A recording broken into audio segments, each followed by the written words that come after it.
शेळ्यांना बघा सोडलं की असं होतं, किती खाऊ किती नाही, काय काय कसं खाऊ असं होतंय. नुसते असे तुटून पडल्यासारखे पडतात बघा.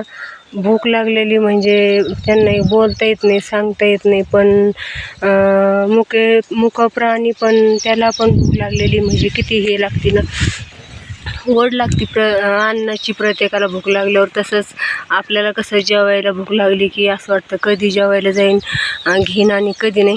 तसंच यांना सोडलं ना, पळत पळत आल्या आणि इतक्या गप्पा गप्पा खाऊ राहिल्या. असं कसं तरी झालं ना पोटात माझ्या, किंवा म्हणजे त्यांना बोलता येत नाही, भूक लागली म्हणून सांगता येत नाही. पण भूक तर प्रत्येकालाच लागते ना, जीव तर प्रत्येकाचा आहे का नाही.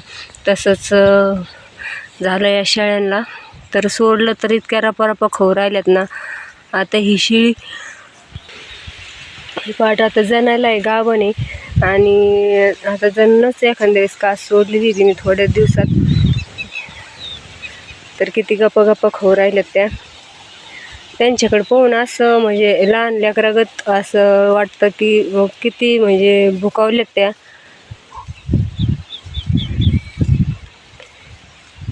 जसं आपण हे सवय लावू तशी हे असते मुक्या प्राण्यांना सुद्धा.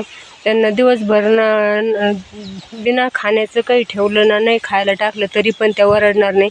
पण त्यांना माहिती आहे ह्या टायमाला सोडतेच आपल्याला 5 मिनटं का होईना. तर त्याच्यामुळे ह्या टायमाला त्या भरपूर वरडून असा आरडाओरडा करतात. पण माणूस स्वतःच्या कामात बिजी असतं. तर त्यांच्यावर थोडंसं दुर्लक्ष नाही होत, दुर्लक्ष करीत नाही आपण. एकदा कोणतेही हे प्राणी पाळला तर त्याच्यावर दुर्लक्ष करून थोडं जमतं.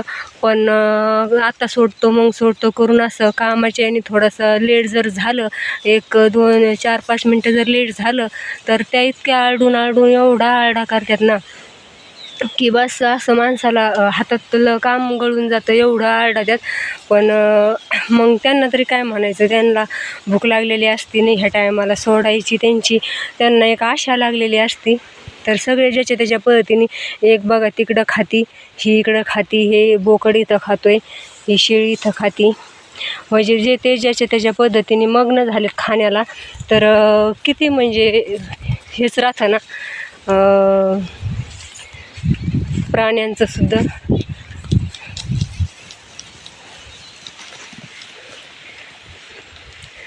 एक 15 मिनटं ते असे एवढं वसा खाणार. 15 मिनटानंतर मग ते शांत होणार बरोबर.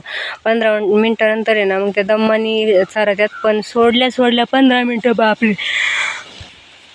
एवढं वसा खात्यांना त्या, लयच वसा खात्यात. पण आता त्यांना भूक लागलेली असते म्हणून खात्यात, जाऊ द्या आहे का नाही. तर सोडल्यात आता शेळ्या आणि थोड्या वेळाने जायचं आहे तिकडं. तुम्हाला सांगितलेच पुढं ब्लॉकमध्ये दिसतानाच कुठं जायचं आहे. तर ब्लॉकला तसं कंटिन्यू राहा. लाईक करा, शेअर करा, कमेंट करा. चॅनलला सबस्क्राईब नसलं केलं तर नक्की करा. हां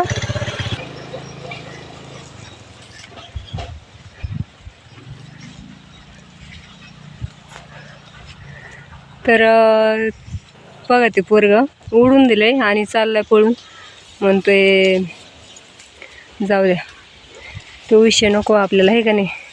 तर बघा आपल्या शेळ्या किती भारी खाऊ राहिल्यात. तर चला मग आता सरत्यान त्या थोड्या वेळ. तोपर्यंत आता नेमकं दिवसाला ब्लॉगला सुरुवातच संध्याकाळची केलेली आहे. तर दिवसभर ब्लॉग घ्यायला वेळच भेटला नाही. आणि तब्येत बरोबर नसल्यामुळं नाहीच हे करी. सध्या माझ्या तब्येतीलाच काय होते कळत नाही. एक दिवस चांगली आणि दुसऱ्या दिवशी लगेच खराब, एक दिवस चांगली आणि दुसऱ्या दिवशी लगेच खराब, असं होऊ राहिलेलं आहे सध्या.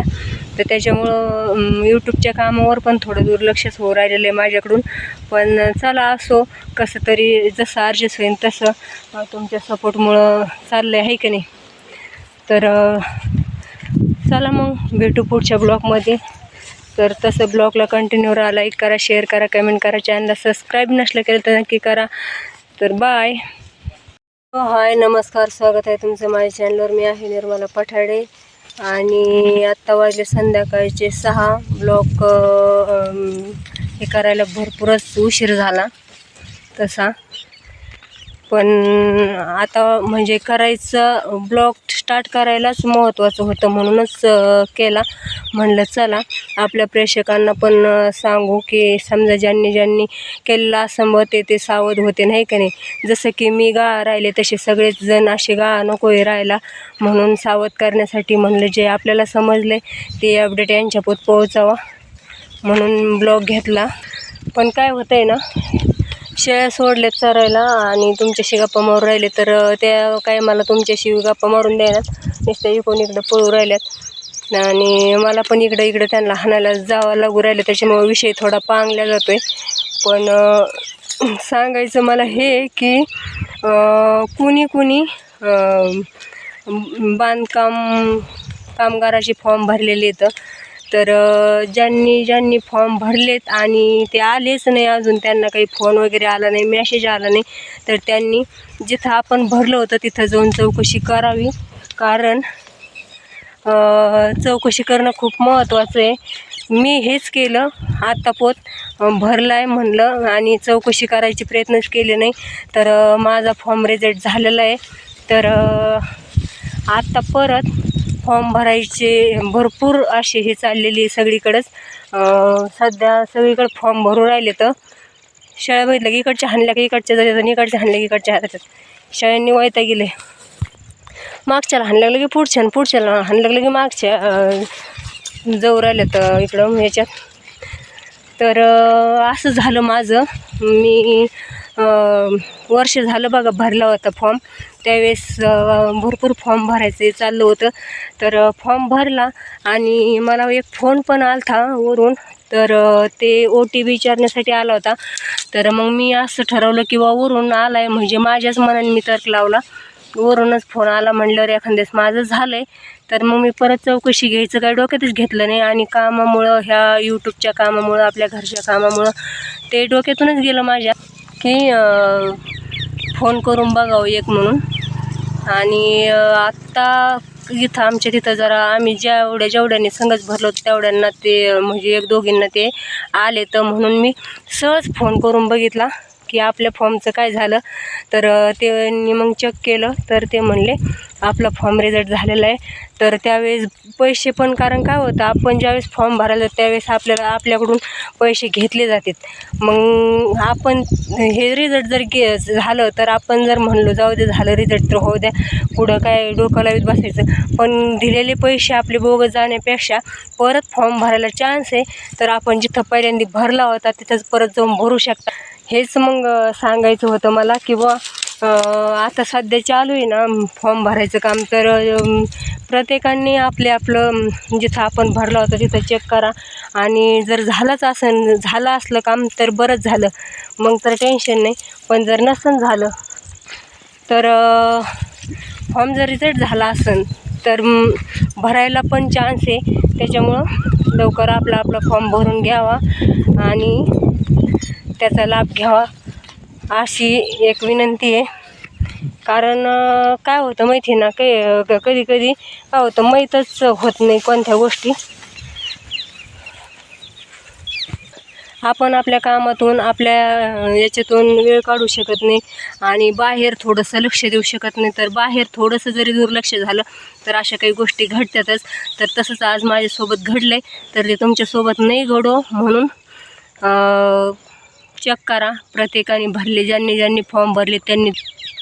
आता मी दुपारी फोन केल्यामुळं मला पण खूप टेन्शन आलं. म्हणजे टेन्शन कसलं आलं की आता परत तेच तिथं घेऊन ते डॉक्युमेंट अमकं तमकं आहे का नाही. त्याच्यामुळं मग ते थोडंसं माणसाला कुटाणादायक होतं वाटतं आणि नको वाटतं. पण परत असा विचार केला की आपण पहिले पैसे भरलेले पहिले पण का पैसे म्हणजे असे 100 आणि 200 नाही, 100 आणि 200 भरले असते तर सोडून दिले असते. पण 1000 रुपये भरले आम्ही त्यावेळेस. मग त्याच्यामुळं म्हणलं चला परत हाय चान्स तर घेऊ करून. मग आता आज जाणार आहे मी थोड्या वेळाने तिथं भरायला तो फॉर्म परत. तर करा तुम्ही पण प्रयत्न तुमचं, बघा कुठं जिथं भरला होता फॉर्म तिथं चेक करून आहे का नाही. तर एवढं सांगायचं होतं मला. तर पुढं ब्लॉगला कंटिन्यू राहा, लाईक करा, शेअर करा, कमेंट करा, चॅनलला सबस्क्राईब नसलं केलं तर नक्की करा. आणि पुढची अपडेट तुम्हाला तिथं गेल्यावर पण मी दाखवायचे प्रयत्न करीनच. तर कुठं भरला होता, कसा भरला होता, तर तुम्ही तसं ब्लॉगला कंटिन्यू राहा. चला मग.